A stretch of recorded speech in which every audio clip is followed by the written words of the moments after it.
afternoon, everybody, and welcome to the December edition of our Care Partner Meetup. I'm Polly Dawkins, Executive Director of the Davis Phinney Foundation, and I am here with our panelists that join us every month, who I will introduce in a minute.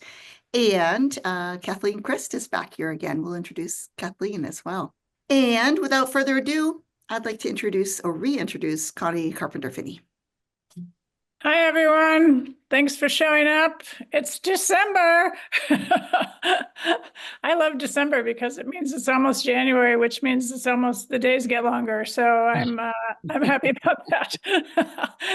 But anyway, welcome, and really 100% thanks for showing up. I'm here again with Gail Gittin from Boulder, our Master Ambassador for the Davis Phinney Foundation and the Care Partner space, and Pat Donahue, who is graciously sitting in his car in the parking lot of his school in order to slip away and get a few minutes with us. And Pat's in Las Vegas, and I want to let everyone know that he's only here for the first little bit of the webinar today because he has to get back into his kids in the school.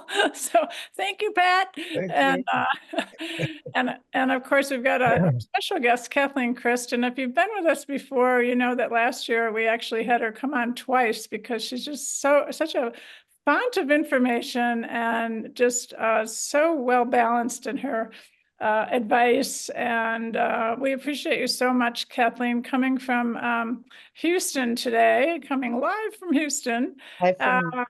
And, I'll let you tell a little bit about yourself, but I know you're a licensed social worker, but that's, which gives you a little credibility and, of course, a lot of information background, but where you really get it is in the trenches because you're the executive director of the Houston Area Parkinson Society. So I don't know if you want to add to that. I'm so happy you're here. Well, thank you for having me. It's great to be back. These are always fantastic discussions, and I think I learn more from you guys than you all learned from me. But yeah, I mean, I've spent 23 going into my 24th year here at Houston Area Parkinson Society, and my background is in social work. That's where I spent the first 17 years of my career here, just working exclusively with people with Parkinson's, their family members, and related disorders as well. But I also have a family caregiving connection. I was my grandmother's primary caregiver.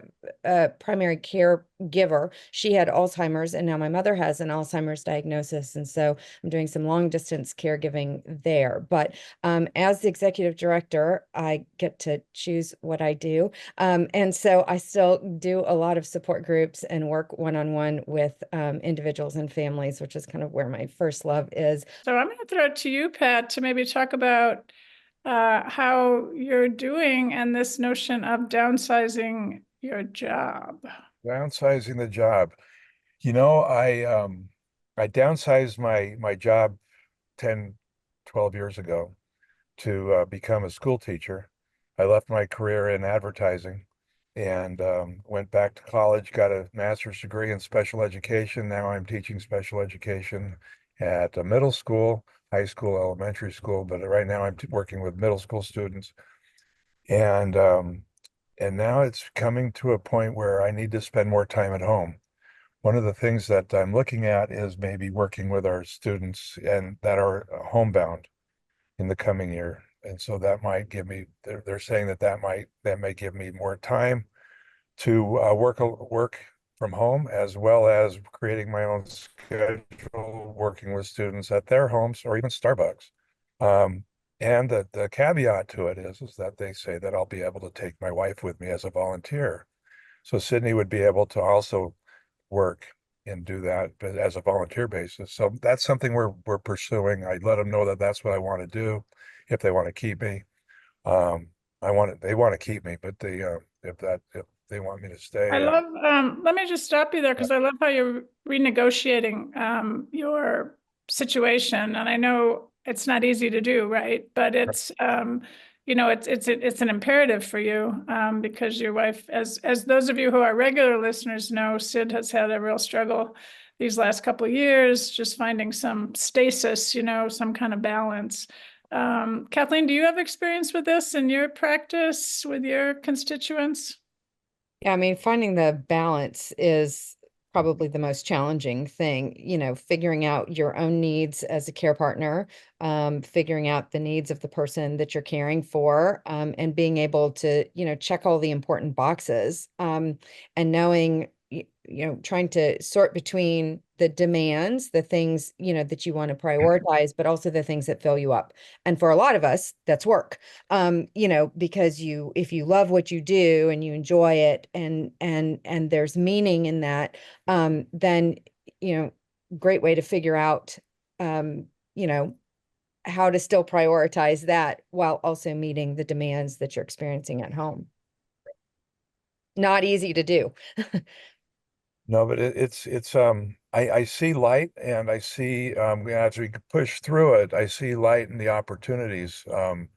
Whether it, there's lots of different opportunities that for myself, because I'll need to continue to work. I can't, I'm gonna quasi retire, but at the same time, I'm gonna still work. And whether it's next year, this next school year, the school year after that, somehow I need to continue working.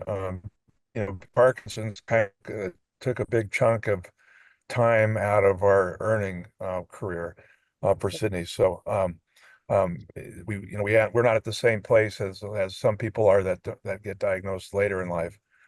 Sydney was 47 when she was diagnosed, and so on.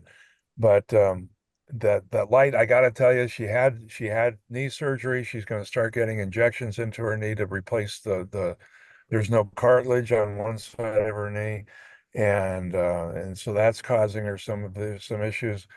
But they put her in a brace, and she's riding her recumbent bike now without the chain falling off. So we're very excited about that. In fact, I put her on our tandem, and we rode the cul-de-sac in the tandem, and neighbors came out of their homes and threw their arms up in the air when they saw her do that. So it was amazing. Yeah, it's such an important step, and I really applaud your capacity for, helping to keep her going, and for your neighbors stepping up and showing up too. This is easy, right? And it's so easy to isolate yourself when you have Parkinson's, and not get out there and do these things that you used to take for granted, right? And there she is, just celebrating just the smallest step, and yet it's a huge step forward. So, wow, that's fabulous. Yeah. But you got a lot on your plate, Pat. So, Well, I'm not, it's not about me, it's about everybody else and what she's going through. But yeah, it should be about stop us. you right there. So, can I just stop? So, when is it about the care partner, Kathleen? At the point of diagnosis. I mean, it's a unit, right? If we're looking at things, you can't help but be affected, even if it's on a small scale. You can't help but be affected when someone that you love is diagnosed with any kind of chronic illness. And so I think, in different ways, perhaps, but point of diagnosis on, and probably before diagnosis, because as you all know, you were seeing things and experiencing things and dealing with things in the years ahead of that before you got to that official, words and charts. And so, yeah, it's okay. It's okay. You don't have to undersell. And it's okay to pat yourself on the back as care partner and to say, yeah, I'm in it too, because you are. Yeah. I have fun saying it's not about me, because there's a gentleman in Washington, Charlie, who he and I go back and forth. Hey, it's not about us. We're taking care of our wives. But in reality, it is about all of us, and how we work together. And that partnership that Sydney and I have, as well as other people that we come across, that we build partnerships wherever we go. We have 100 plus people on here. I feel like we have a partnership with today, and we're all in this together. But this is so important to consider, and I love the notion that from the time of diagnosis, because so often, that neurologist is not looking at you and saying, giving you tips, you, the care partner. Some are, but very few. Mostly it's focused on, what medication, what further testing needs to be done, and come back in 6 months. And you're like, what? And everything changes. And even if it's changing slowly, it changes. It's so important to acknowledge that. Thank you, Kathleen, for saying that it's at the point of diagnosis. I think that's an important consideration. So it is about you too, Pat, because you have stayed strong through this, but you've also had, some huge challenges yourself. Yeah. Well, it's like I said, I love roller coasters. I didn't expect this ride. It has a lot of fun times and a lot of scary, crazy times, but it is a roller coaster ride, and so we're on it and we're having fun and we're getting through it when it's tough, and I encourage all of us to do the same.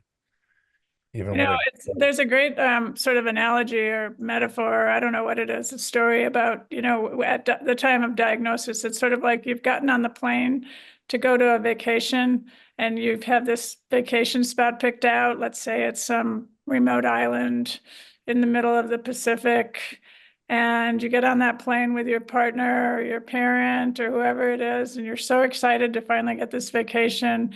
And then you land in, and I don't mean to diss on Holland, but let's just say you land in Amsterdam, where it's cold and gray and drizzling. Your destination has completely changed. You are no longer able to go to your remote, warm and sunny island. and so what you do is you say, well, I've never been here before. Let's look around, right, and see what we have. And we find out that we're actually in a really cool place with a really cool culture, and there's lots to do. But we also have to go out and buy ourselves a warm coat and, put the sunscreen away. So this is kind of all the rocky terrain that we're all on, right, where we don't know where we're headed. And I think that's hard. And I wonder too, Kathleen, we talk sometime on here about, I don't know, what's the term for the anticipatory grief, the kind of negative thinking that it's easy to embrace when you are in these situations, and how to work out of it.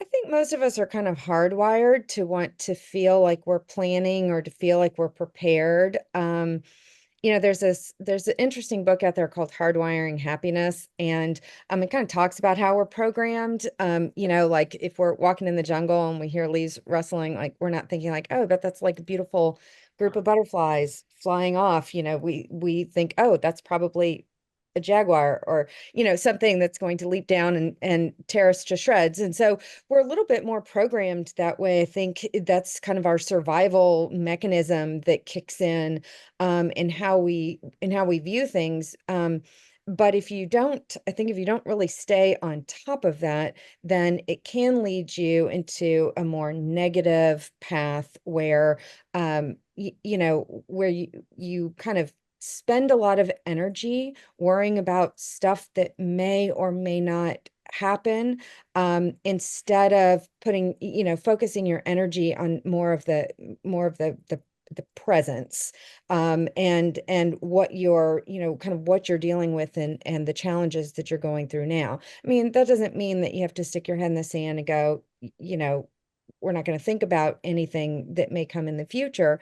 But I think, again, it just kind of goes back to that balance of balancing the energy in a place and in a space that, makes it manageable, where you are prepared, but not scared. Yeah, I like that, prepared but not scared. Gail, we haven't heard from you. Well, I'm listening in. I'm listening in. I've been working as a mentor for someone for quite a while. And I don't know how this fits in exactly, but the demand she's putting on herself this holiday season, I'm sure she's done it on all the other holiday seasons. She told me what she was doing besides having company and preparing this and preparing that. And so many of us want to go back in time to create what brought us all that happiness. And then we find out that it, it was a stupid decision, and we all need to just scale down on what we can possibly do. When I heard what she was doing, I was just like, oh my goodness. And of course, it was very stressful in the company and everything. And I'm wondering, why are we as caregivers not realizing how much work and stress were added to our lives in trying to make things like they were when everyone was helpful. Trying to And make things perfect.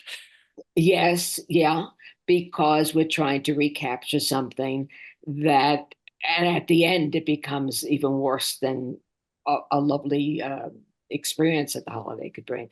I don't know if what that had to do with this. Well, Conflict. what are your thoughts on that, Kathleen? Do you experience that, trying to talk people off the perfectionist or trying to make it like it was Yeah, led? it's amazing that so far I've yet to meet someone who's actually perfect. There's some people real close, and people who probably grade themselves on the high end of things, but no one that's actually perfect. And so, so it's a huge amount of pressure, but there is this nostalgia for happier, healthier times, right? And we go back and we look, I mean, even those of us who aren't dealing with chronic illness on a daily basis try to recreate wonderful memories that we've had, or memories that we think we had, from times before when life seemed to be whatever our definition was at that time of better. And so, I think it's just kind of a natural desire to want to go back. I mean, there and create things the way they were, that search for normalcy, that idea that maybe if we can recreate that feeling. I think we've all learned that you can never recreate that feeling. Those feelings that you have in those moments are very organic and very genuine. And I don't I'm trying to think back to a time in my entire life where I've been able to recreate that exact same feeling, and I've never been able to do that. Yeah. And so I think that's the reach, right? We're thinking we're not trying to create some dark, sad, depressing time. It's always the reach for something that's happier, that's brighter, that's warmer, that feels cozier or more comfortable. And so I think that is just, I think a lot of people are just inclined to want to do that. Mhm.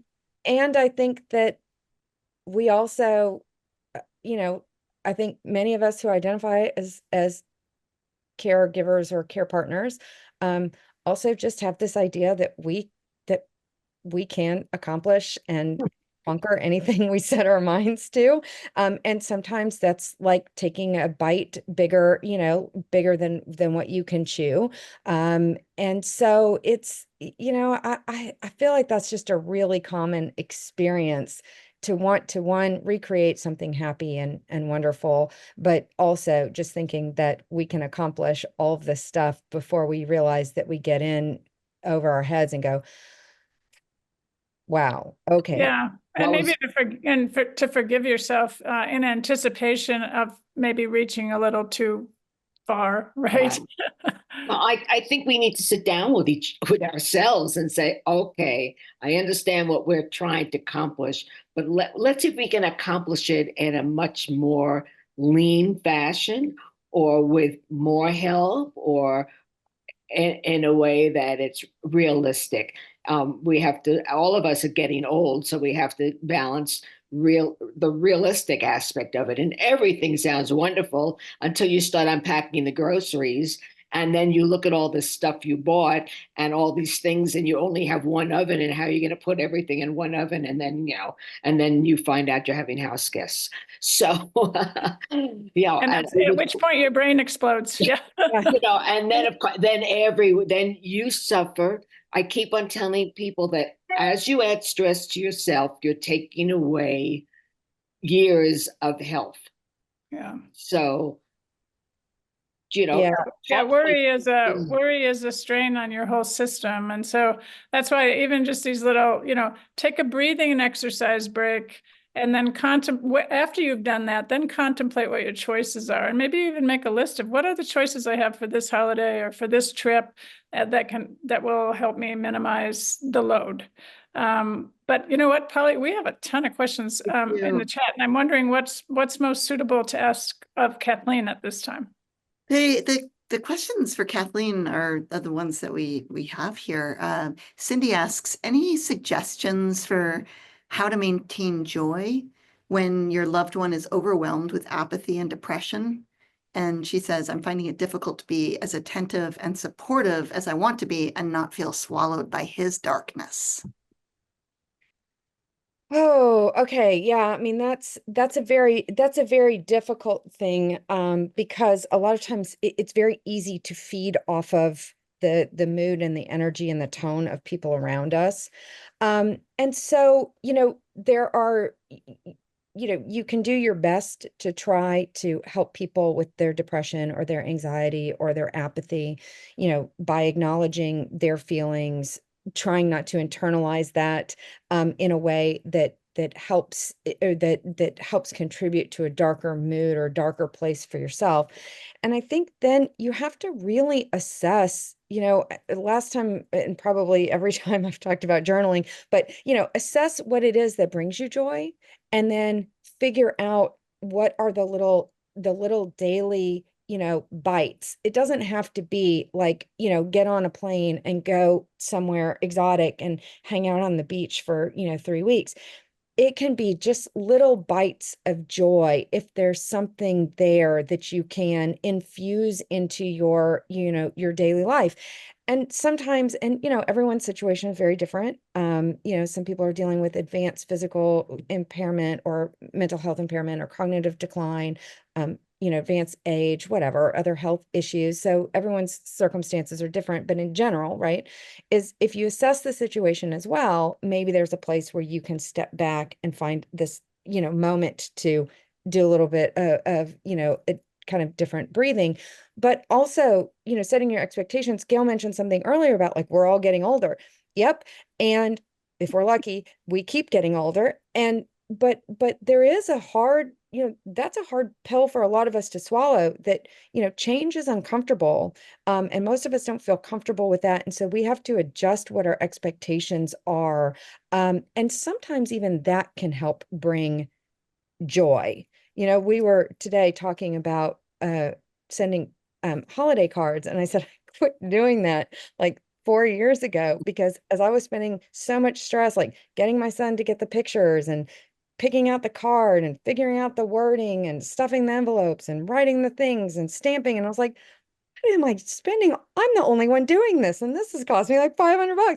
And that was like the greatest amount of freedom that I had felt in so long, when the next year I was like, forget this. We're not doing that, Yep. Marry everything. So that's such a great example. Yeah, great example of letting go, right? Kind of give everyone a blessing to not have to do that this year. Yeah. So, no, I'll give you a prescription to let go, and just let it go. Nobody cares. Nobody remembers a lot of things. Kathleen, I was thinking about what you're talking about, joy. I think one of the problems about being a caregiver is you don't allow yourself the extra time to maintain your social circle of friends. You give yourself a pass not to connect with this person, that person. But I think the biggest joy is getting together with girlfriends or male friends, whoever it is, and that gives you great joy. And I'm afraid that so many of us leave behind those connections because we think, well, we don't have time for that. I think that's the most important part of our lives. Gail, that gave me goosebumps, you're saying that, because I was just thinking about that this morning. Like, I have to schedule time for friends, and so often that's the first thing that then goes off the calendar, right? And Mhm. it's so important. And we're going to talk about that more next month too, because we're going to have a specialist in social isolation talking to us. But, it's so important and it's a priority. But I like kind of the prescription that we're getting from Kathleen here is to go back to, last year when she was here, she said, one of the number one things you can do for yourself is to journal.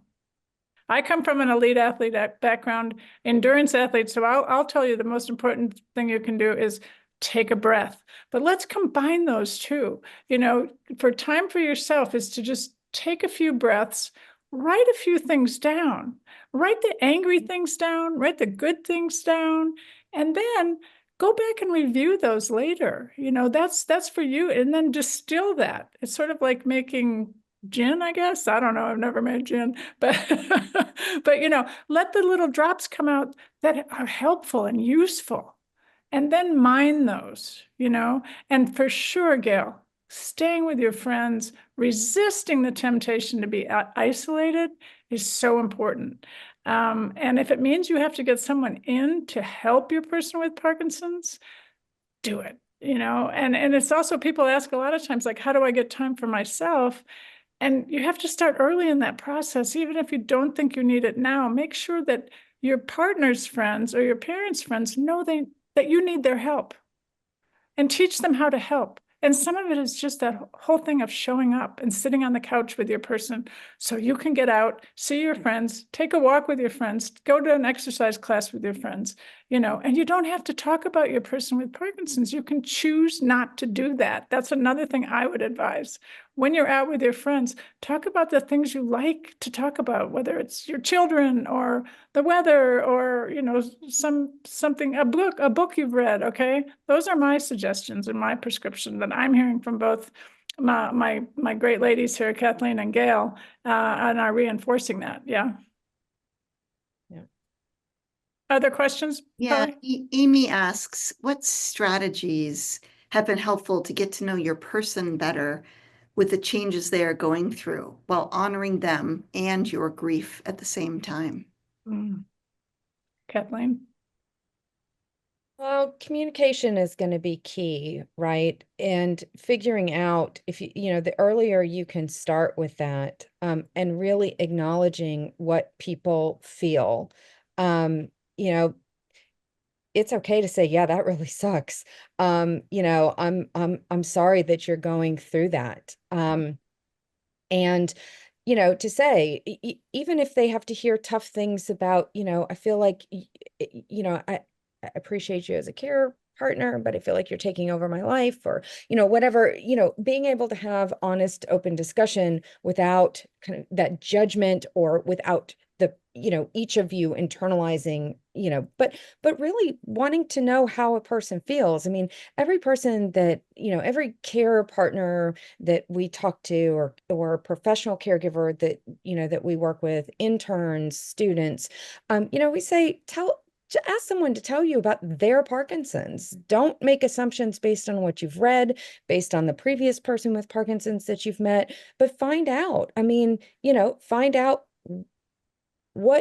tell me how this affects you. It's not just, I can see your tremor if that's what it is, or I see you're moving slowly, but certainly you've got to feel a certain way. Like, what is it like to live with this every day? And if you can have those conversations, I think that it helps level the playing field a little bit.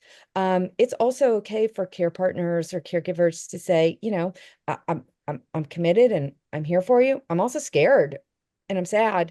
And I'm worried. But we'll just take every day as it comes, and reassure each other that way. But I think really hearing, social workers have this great start where the person is theory. And so that's where you both can start, is where you are in this process, and go from there. I mean, that's a lot of change for both people, for everyone involved, but to try to navigate through with communication, I think is most helpful. Recently I was with a gentleman who had Parkinson's and his wife, and she got very emotional because he hadn't been diagnosed for too long, but they had actually cared for his father, who also had Parkinson's, in their home to the end of his life.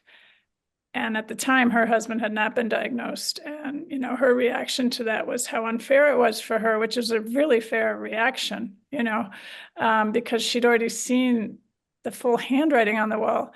But I remember reminding her just what you're saying, Kathleen, which is like, your husband's Parkinson's is not his dad's Parkinson's. You know, I don't know, you know, just remember that and that helps you keep hope, you know, that when you do go on the internet, or when you do go to a group and you see people with very advanced Parkinson's, if your person is not in that situation, give yourself hope to believe that their prognosis, or, you know, your future will be better, easier, lighter, or at least that you're informed to what may possibly be coming, but it's just so different person to person. And it's the way we care and the way we meet caring is so different person to person. I had a parent also with a neurological disease, so I was very sensitive to how my children would react. You know, my mom was diagnosed with MS when I was 5, and I think I had sort of a false confidence of how well I could manage my husband's Parkinson's to begin with, right? Because I didn't understand that much about it. And he was so young. But, you know, we all come with something from our background that either gives us strength or scares us. And we do have to communicate about it. And it will change. That's the only thing we know. And we all change, which to your point, Gail, we're all getting older, thankfully, because if we weren't, we wouldn't be here. So, yeah, really appreciate those comments. We have a couple of hard questions now, harder. Okay. Ahead of today, we received an email from Sue, who said that her husband is 70 years old, was diagnosed 5.5 years ago, and she said she's feeling a lot of grief and anger as he becomes more and more helpless and dependent. It's sad and lonely, and her adult child isn't helpful. How do I deal with this and maybe find a counselor who understands? Anybody have any thoughts on that? Counselor, friend, support groups. That's what's available to us. Support groups are wonderful. I really can't say enough about them. And I stay with the support group, even though most of you know my husband passed away now 4 years.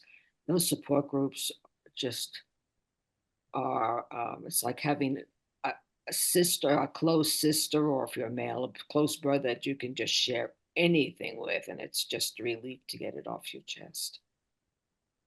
Yeah, I think it's really important to reach out. And if you don't live in an area where you can go in person, which of course that's always, you know, the best option, then you have options like this, or options where you're actually interacting face to face.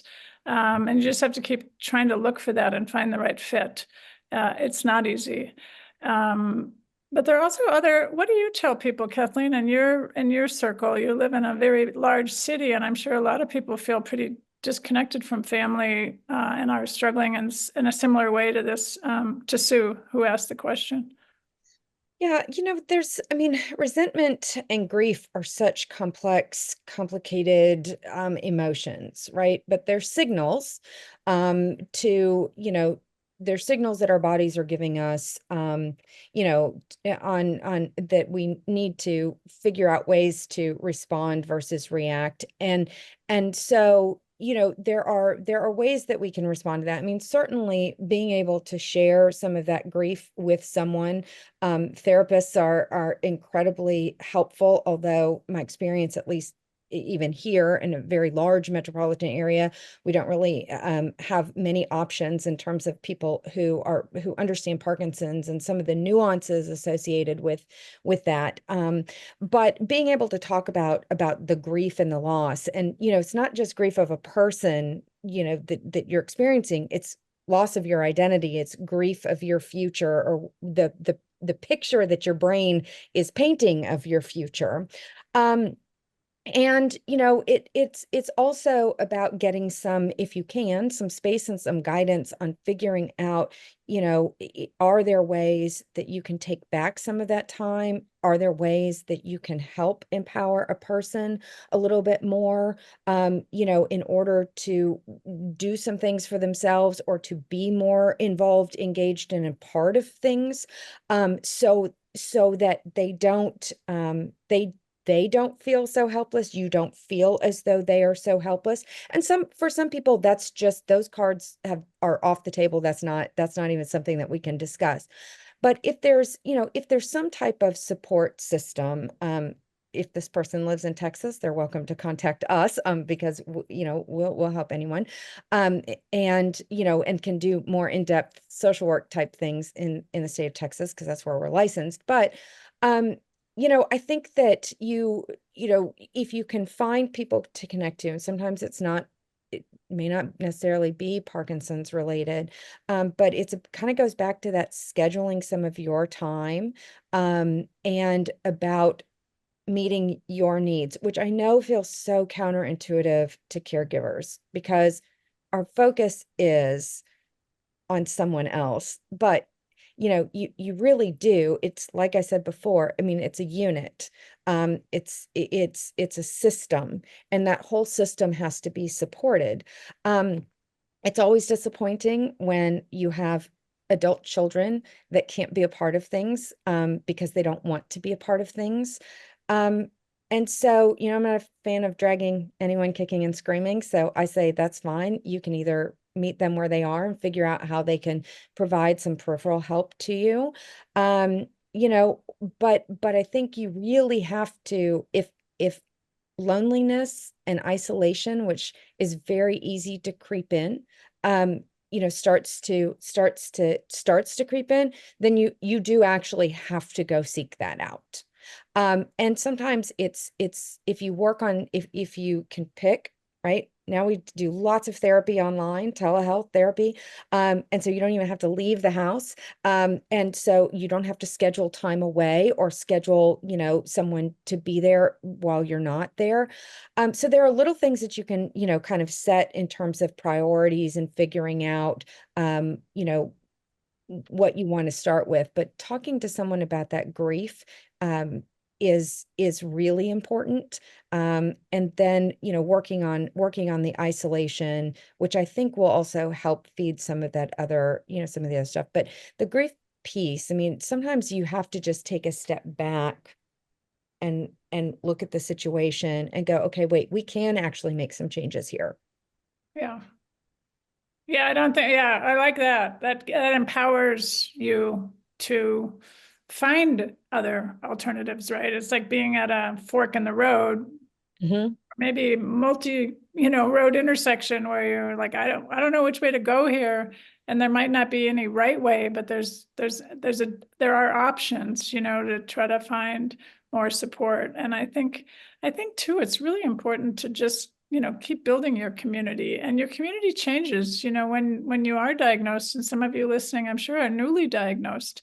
And don't be afraid to meet other people with Parkinson's and their care partners, because we learn so much from each other. And there are so many brave people out there navigating this with relative ease. You know, it's not easy for anyone, but some make it look a little easier than others. And you can kind of mine their wisdom, and even be a support person for them, because those that are even navigating easily need your support, as you do too. And you may not think you need support now, but you will. So start to build that, you know, and for those of you really stuck in a hard place, I think, to Kathleen's point, is just sort of stop, assess, and if you have to, start screaming for help, from local organizations and local groups, and just say, like, don't underestimate the power of other people's ability to come and help you. People like Gail, who are mentors in this space, who have, you know, walked the walk, are invaluable. And she's available on our website. she's an ambassador. So you can connect with her and some of our other Care Partner ambassadors, at least even by email, and they may know, they may have options for you to help you out. So keep reaching out. Don't be afraid. Right. And I would also say, don't underestimate the power of a friend who knows nothing about Parkinson's, right? And maybe that's a stranger. Maybe that starts with a knitting club or just a wine tasting. That's not the best coping mechanism, but coffee tasting. I don't know. Right. No judgment. But sometimes it's great just to, if you really need to just take a break from Parkinson's, that's okay too. Yeah. It's okay to just find someone who knows nothing about it, someone where you would welcome a conversation about politics or religion, because it's not Parkinson's and you just need a little bit of a Parkinson's break. So that too is okay. And you don't even have to ever bring up the word Parkinson's in any of the things that you discuss with this person. It's just about connecting. Yeah, great advice. Gail? I want to bring up the fact that we're all now pretty Zoom savvy. There are so many things that you can do online. I mean, very often I have my grandkids and I give them art lessons. I go online and look up art for kids or projects, and you can learn how to do anything, things you've never even thought of doing. But you gotta take the effort. You have to take the initiative and do it, not just say, I wish I could. Just do it. You can take up a language. There's everything out there. You could start doing videos or talk yourself. But since I'm an artist, you can't believe what's out there, even for people who never thought that they're creative. They make it so easy. And sit down in a room, and if you can steal some time and just let your mind go, focus totally on what you're doing, it'll be a big relief and you can continue with it. And maybe someday your piece will be hanging in the Metropolitan Museum. But when I give art classes, oh, that's the other thing. Look for these things, but you can't do it if you're just sitting on the couch. You have to talk yourself into the fact that it's not going to come to you. You have to search it out yourself. And with all the tools we have now, it's very, very possible. Just force yourself to get started, and you'll be very happy that you did that. And that's for yourself. If you don't want to be angry and you don't want to be resentful and you don't want to be, feel depressed, then you've got to do something for yourself that you can feel you're gaining something out of that, not just be a caregiver. Yeah. Yeah. Don't label yourself. Don't box yourself into a corner. Is that one way to look at it? But it's true. And it does take some resources. And I think when you're feeling really depressed and really in that black space, it's very hard to lift your head up and see what's out there. And that's where maybe a good friend comes in, where you can at least, conspire with them to find some options for yourself. But you have to be willing and able to ask for help. And I think it gets frustrating. And I've seen some of those questions in the chat too, when your person with Parkinson's becomes belligerent and they refuse to go to physical therapy. They refuse they're not following the doctor's orders. And you feel so helpless because, when they make bad decisions, who pays the price? Everyone does. And so this is the time when we really urge people to reach out to their doctors and let them know, most practices have some sort of portal that you can send questions, queries, or updates and find out what's going on. Sometimes it's medication-based and the medication needs to be changed or can be altered to help your person cooperate more or feel better, because when they're not following doctor's orders, it's probably because they don't feel good and they might not be able to articulate that to you. And I don't, as much as I know my person with Parkinson's, after all these years, decades, I don't know what it feels like to live in his body. And we have to acknowledge that. I do not know what it feels like. I can see I can tell when you're anxious. I can tell when you're reacting that it's not going well for you, but I don't know what it feels like. And that's a starting point. I do not know what it feels like, but it hurts me to see you when you're not doing well. So what can we do? How can we make this better? Because the one reason, and we have, many movement disorder docs come on here and talk, they become movement disorder docs. That's the specialists in neurology that look after Parkinson's patients, because they know it's one of the few practices with these kind of chronic illnesses that they know they can help you, your person and you, to be better. There are options, so don't discount that fact. There are options, but you may have to take the lead. And this goes back to many conversations we've had over time too, of trying to get a HIPAA release form signed so that you can speak freely with the doctor on your person with Parkinson's behalf. And so take some steps toward that. We have information on that as well, because you are a partner in this. And it's hard. It's especially hard for adult children of a person with Parkinson's who are grappling with this and used to having their parent be the boss. And, the parent might be trying to put on too good of a show for them. So lots of resources out there. And I hope that some of that helps. Polly, what else? We have a couple questions. One Lisa's been asking, why don't men go out and make their own connections? She says, I have church, I have book club, I have quilting, but he only socializes when I do. Is that a gross generalization, or is that a Parkinson's thing, do you think? I think it's a constant. Most women have that complaint that they're the ones in charge of making all the social arrangements and the men just follow along. Yeah. However, I do think it's important to keep those doors open. And so, for example, Davis was at boxing for people with Parkinson's today. And I always encourage that, because it's a community of like-minded people. And, he likes to help others and they like to help him, and they all understand each other. And it's a good space to be, so if you can seek out, if they're willing to keep getting out there with other people, that helps. They don't have to be people with Parkinson's. But I think it is a little more challenging for men. Kathleen, you might be able to speak to that because you probably see that more. But I think socially, the women do tend to control the calendar, so to speak. I think we're going to see a change in generation with that real soon. I think that the incoming group of people with Parkinson's is probably going to be different. And I think that probably generationally, we're still dealing with folks who have more traditional roles in families. And so that may be a little bit different. As you were sitting here talking, I was going through all the support groups that I run. And actually, the vast majority of people coming to our support groups are men.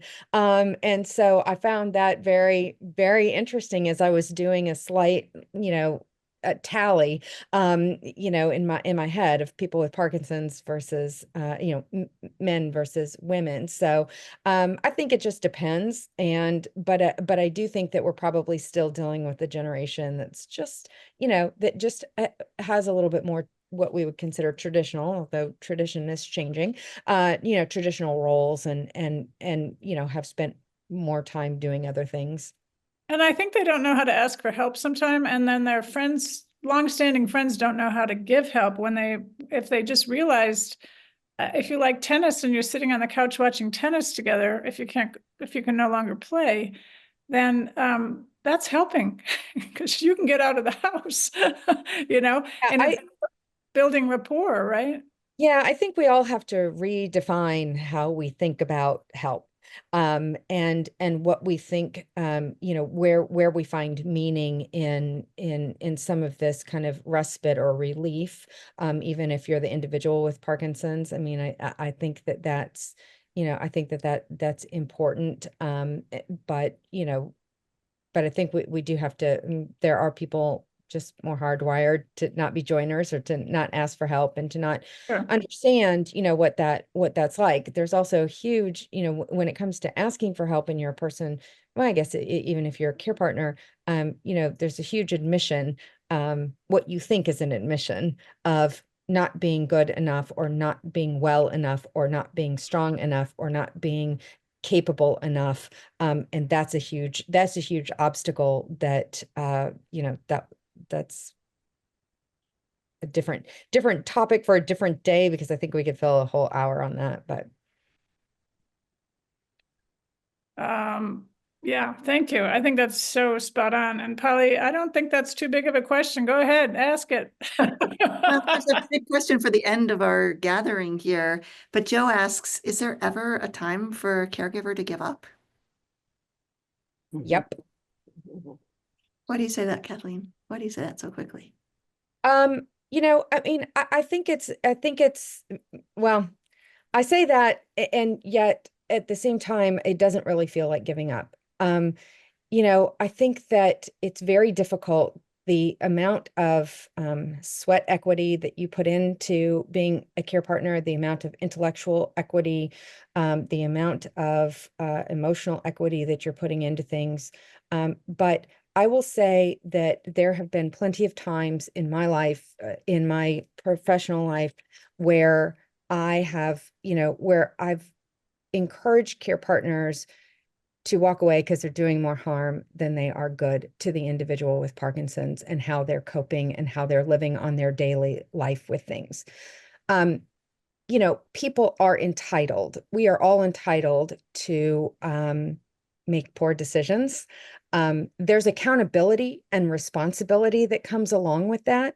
But if, as a care partner, someone is doing more damage to you, or you're doing more damage to them, then that is the time where it's okay to say, I can't be in this space with you, for you or for me. And it doesn't have to be, that does not have to be like okay, this doesn't work for you and it doesn't work for me.